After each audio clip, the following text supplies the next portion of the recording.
What if the Apollo 11 moon landing was both fake and real?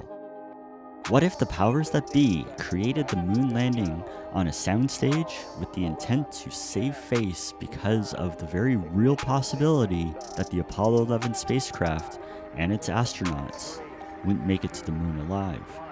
If there was an issue with the spacecraft en route to the moon, it would have been seen as a massive failure and opened an opportunity for the Russians. What we saw on TV was nothing more than sleight of hand to create the illusion of victory, while the real Apollo 11 spacecraft traveled to the moon in the shadows, uncertain of its fate. Once it was shown that NASA had successfully landed on the moon, it wouldn't have mattered if there was an issue on the return to Earth. What do you think? Let me know in the comments.